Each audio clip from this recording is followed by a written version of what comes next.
Le gouvernement cherche 40 milliards.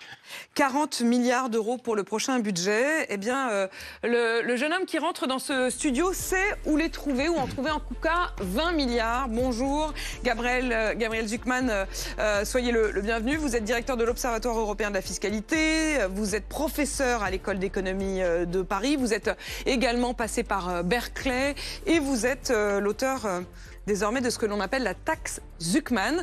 Et cette taxe, elle a été adoptée par l'Assemblée nationale. Elle sera examinée aujourd'hui par le Sénat. L'idée, c'est donc de taxer les super riches, ceux qui détiennent plus de 100 millions d'euros de patrimoine. Ça représente 1800 foyers fiscaux en France. Ça marche comment et ça pourrait rapporter quoi, 20 milliards, c'est ça? Oui, ça marche très simplement. C'est un dispositif anti-optimisation fiscale, ciblé sur les très grandes fortunes. Si vous avez plus de 100 millions d'euros et que vous payez très peu d'impôts sur le revenu, c'est-à-dire l'équivalent de moins de 2% de votre fortune, vous devriez payer le complément pour arriver à 2%. Donc c'est ciblé non seulement sur les très riches, mais sur ceux qui, parmi les très riches, arrivent à payer très peu d'impôts aujourd'hui en utilisant des sociétés holding, etc. C'est-à-dire c'est ceux qui mettent leur argent ailleurs que dans leurs revenus, quoi. C'est ceux qui arrivent à structurer leur patrimoine, comme c'est très fréquent chez nos grandes fortunes, de façon à ce que ce patrimoine génère peu ou pas de revenus imposables. Comme ça, ils disent « Oh, regardez, j'ai pas de revenus, j'ai très peu de revenus, j'ai peu de liquidités. » Mais c'est parce qu'ils organisent leur propre illiquidité pour échapper à l'impôt sur le revenu. Donc le dispositif est ciblé sur ces personnes-là. Alors il se trouve qu'elles ont énormément de patrimoine, qu'elles payent très peu d'impôts aujourd'hui, donc même avec ce taux modeste, taux plancher... C'est-à-dire qu'elles payent très peu d'impôts, c'est pas en termes de volume, c'est en termes de proportion, voilà, par rapport à leurs revenus. Enfin, même le volume total est quand même très faible, hein, mais surtout en proportion de leurs revenus. Et simplement, comme elles sont très riches et qu'elles payent très peu, ce taux plancher modeste de 2% rapporterait beaucoup, de l'ordre de 20 milliards d'euros environ, ce qui, dans l'équation budgétaire que vous avez rappelée, le gouvernement cherche 40 milliards, est quand même loin d'être négligeable. C'est pas suffisant. C'est pas, je vais être très clair là-dessus, hein, mais c'est nécessaire. Ce serait en une fois ou ça aurait vocation à être tous les ans, ça apporterait 20 milliards tous les ans. Et c'est pas suffisant, mais c'est nécessaire parce que ça va être quand même difficilement acceptable de demander à d'autres catégories de la population de faire des efforts si on ne s'attaque pas d'abord à ce problème-là. Question toute bête, est-ce que le gouvernement est un bon fiduciaire de cet argent qu'on pourrait retrouver? Parce que la question, et on le voit de plus en plus dans le discours public, c'est pas de savoir si on peut réduire les dépenses de l'État, mais si on peut aller chercher de nouvelles sources de revenus. Or, l'histoire semble nous enseigner qu'en toute chose, l'État n'est pas toujours le meilleur fiduciaire. Donc, aller chercher 20 milliards, je vous pose la question. On va chercher ces 20 milliards. Est-ce que dans 5 ans, on reposera le problème en disant il en manque encore, donc il faut en trouver, parce qu'on n'a pas su contrôler plus efficacement les dépenses de l'État? Le doigt dans l'engrenage. Oui, écoutez, je pense que ça, c'est la question de comment on utilise l'argent. On a un problème de déficit public, donc on pourrait l'utiliser pour réduire nos déficits publics. Tout le monde est d'accord. On pourrait l'utiliser pour investir dans notre éducation, dans notre université, dans notre recherche, dans nos infrastructures, dans nos services de santé, ce qui va faire la productivité et la compétitivité de la France à l'avenir. Manu. Alors, la principale critique qu'on adresse à votre dispositif, c'est que contrairement, par exemple, à l'impôt sur la fortune classique, vous taxez le capital, le patrimoine entreprise, finalement, de ces grosses fortunes. Or, on sait que ces grosses fortunes, 90% de leur patrimoine, c'est leur entreprise. Et donc, ce qu'on reproche en général, ce que plutôt les libéraux vous reprochent, c'est de dire, vous allez tous les faire fuir, ces ultra-riches. Et moi, il y a un point qui m'intéresse dans votre raisonnement. Vous n'excluez pas ce risque de fuite à l'étranger, comme on l'a vu, ça a été le cas, par exemple, en Norvège, quand ils ont instauré... Mais vous dites, attention, peut-être que les moyens riches partiraient avec cet impôt-là. Mais les ultra-riches, finalement, il n'y a aucun endroit où ils paieraient moins d'impôts qu'en France. Oui. Non, moi, j'ai étudié ces questions d'exil fiscal depuis presque 20 ans et je connais très très bien la littérature scientifique sur ces sujets, qui est unanime. C'est-à-dire qu'il n'y a pas zéro exil fiscal.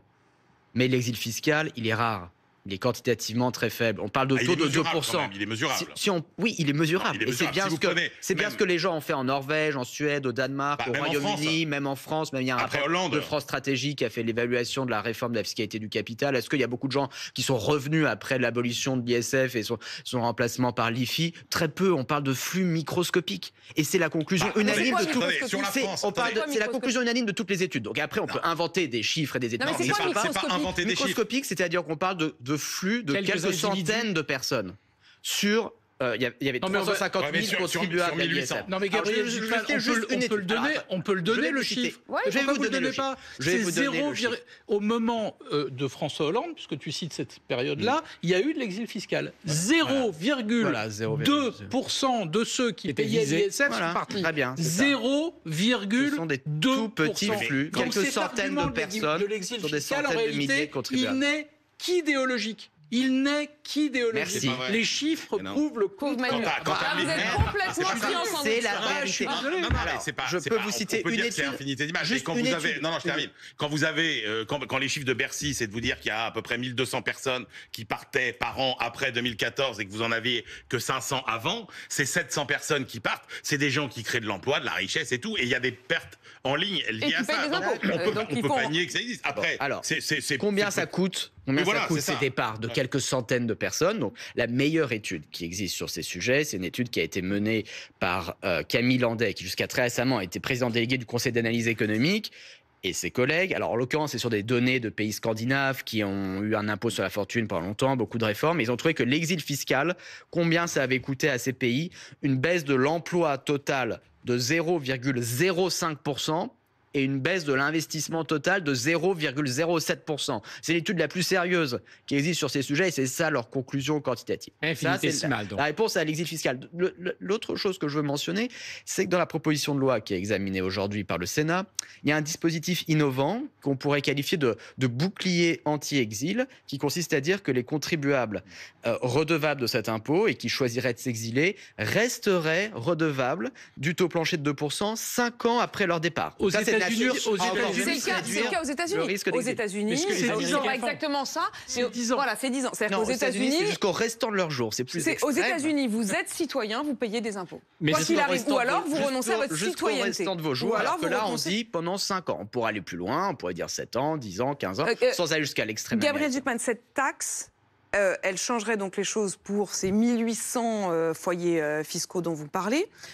Pour le reste, on commence à parler d'un retour de l'ISF qui est évoqué par Bercy et par les conseillers du ministre de l'économie. C'est pas la même chose. Est-ce qu'on peut faire les deux ou est-ce que vous privilégieriez l'un au détriment de l'autre? Moi, je vais être très clair sur le fait que l'ISF, de mon point de vue, c'était un échec intellectuel et politique considérable. En fait, Pourquoi l'ISF, c'est quoi? C'est idéologique, en fait. Pourquoi? Ça Parce que rentre pas tellement de sous. Pourquoi? Parce que l'ISF ne taxait pas les plus grandes fortunes. Immédiatement, au moment où on l'a créé, on a exonéré tous les milliardaires de l'époque en sortant les biens professionnels de l'assiette.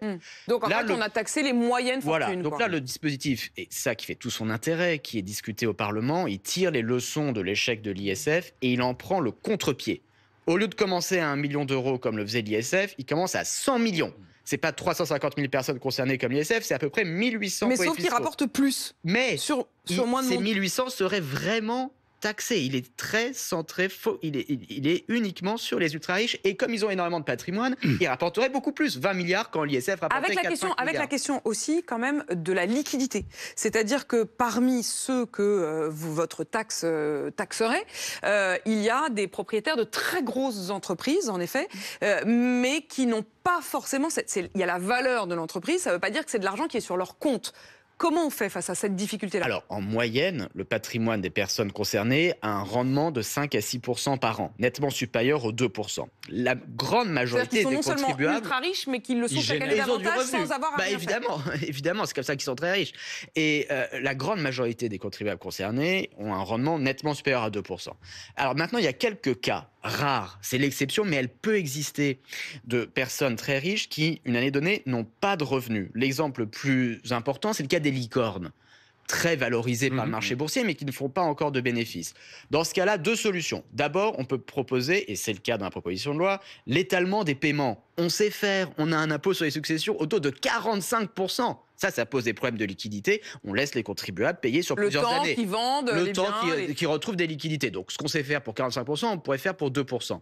Deuxième élément de réponse, on peut permettre aussi aux personnes concernées de payer l'impôt en nature, c'est-à-dire avec des actions, très peu, puisque c'est des petits taux, mais de leur entreprise. L'État deviendrait une sorte de dation d'action, quoi. actionnaire passif de l'entreprise, ou alors il pourrait revendre les titres en priorité aux salariés de l'entreprise en question, donc les titres restent dans l'entreprise, ou alors s'il n'y a pas assez de preneurs, à d'autres investisseurs, en mettant une interdiction à des reventes à des non-résidents. Comme ça reste en France. Est-ce que cette mesure est applicable et efficacement applicable quand elle se fait dans un seul pays? Oui, tout à fait, parce que on peut lutter efficacement. C'est la critique qu'Emmanuel Macron y fait. On revient sur la question de l'exil fiscal. Et l'exil fiscal, c'est pas une loi de la nature. On peut le tolérer effectivement si on met aucune limitation, mais si on dit on va continuer à taxer les ex-résidents milliardaires qui ont bâti toute leur fortune en France et qui tout pendant les 5 ans choisiraient de comme s'installer vous en disiez. Suisse, on continue à les taxer quelques années et ça va venir freiner l'exil fiscal. Et puis je pense que si la France l'adoptait, voyez-vous, c'est toujours ce qui s'est passé historiquement. Ça ferait tache d'huile. Et on l'a fait au moins 2 fois, hein. On a montré l'exemple à la France. Dans les années 50, on a été les premiers à créer la TVA. Ensuite, tous les pays l'ont adopté. Plus récemment, on a été les premiers à introduire une taxe GAFAM. On n'a pas attendu un accord européen ou international en 2019. Et maintenant, il y a de plus en plus de pays. La semaine dernière, le chancelier allemand, pas un gauchiste, Friedrich Merz, a dit « Je veux créer une taxe GAFAM en Allemagne au taux de 10%. Nous, c'est 3%. » Donc, montrons la voie, une fois de plus, avec ça. Et qu'une taxe Zuckman puisse être... Et tout ça va se finir avec un ersatz, en fait, avec l'ISF qui va être étudié, qui est étudié par Bercy aujourd'hui et qui va rapporter, allez, peut-être 1 milliard. Ah oui, le projet du gouvernement, là, c'est une tartufferie fiscale. Il propose d'abord un taux 4 fois plus faible, 0,5 au lieu de 2%. 2%, c'est simplement ce qui permet de s'assurer que les milliardaires ne payent pas moins par rapport à leurs revenus que les classes moyennes et que les classes populaires. Ça ne rend pas le système progressif, ça le rend juste non régressif. Alors si on divise déjà le taux par 4, ça veut dire on continue d'accepter l'injustice fiscale, mais surtout, ils sortent les biens professionnels de l'assiette. Les biens professionnels, c'est 90%, donc ils divisent l'assiette par 10. Donc le taux effectif, ce serait 0,05%, 40 fois moins que 2%. Donc ça rapporterait 40 fois moins. D'un côté, on a une proposition concrète, 20 milliards sonnants et trébuchants chaque année. De l'autre, le gouvernement qui nous dit qu'il faut trouver 40 milliards. Bah non, on va aller chercher juste 500 millions sur les ultra-riches. Tartufferie fiscale. Merci Gabriel Zuckman d'être venu donc défendre votre taxe Zuckman. Elle sera en discussion aujourd'hui au Sénat.